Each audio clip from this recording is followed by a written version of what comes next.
Bienvenue dans le labo 007. Nous allons nous intéresser aujourd'hui aux légumes anti-cancer Superstar, car dans ce domaine, tous les légumes ne sont pas logés à la même enseigne.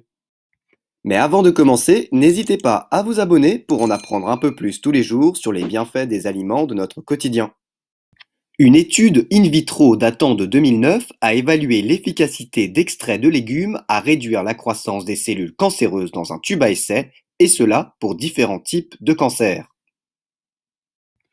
Dans la lutte anti-cancer, il existe deux grandes familles qui se démarquent ostensiblement des autres.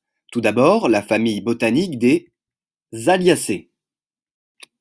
Elle est composée de l'ail, de l'oignon, de l'échalote, du poireau et de la ciboulette.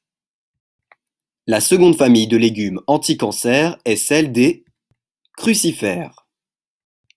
Elle comprend entre autres les choux verts et les choux rouges, les choux-fleurs, les choux de Bruxelles, les brocolis, les navets et les radis.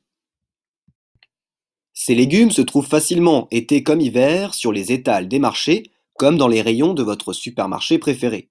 Cela dit, tous ces légumes ne se valent pas, et leur efficacité à réduire la croissance des cellules malignes varie d'un cancer à l'autre. Alors, question pour un champion. À votre avis, parmi ces deux grandes familles de légumes anti-cancer, quel est le légume qui arrive en tête, tout cancer confondu? Je vous laisse réfléchir quelques secondes. Le légume super-héros le plus apte à neutraliser la prolifération des cellules malignes, tout cancer confondu, est l'ail.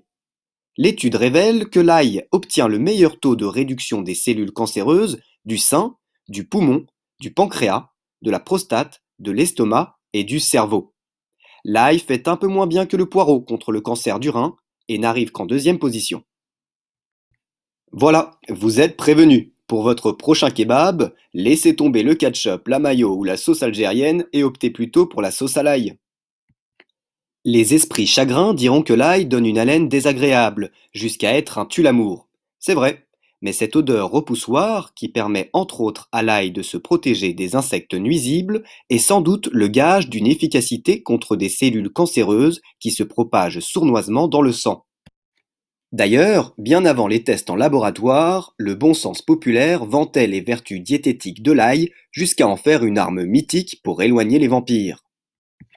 J'espère que vous avez appris quelque chose aujourd'hui. Si c'est le cas, ou que vous avez une question, n'hésitez pas à laisser un commentaire.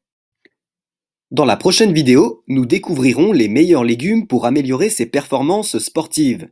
D'ailleurs, si vous avez déjà une petite idée, dites-le moi dans les commentaires, et les meilleures réponses seront sélectionnées pour apparaître dans la prochaine vidéo. Et jusqu'ici, n'hésitez pas à vous abonner et à laisser un pouce en l'air, et je vous dis à la prochaine dans le labo 007. Ciao!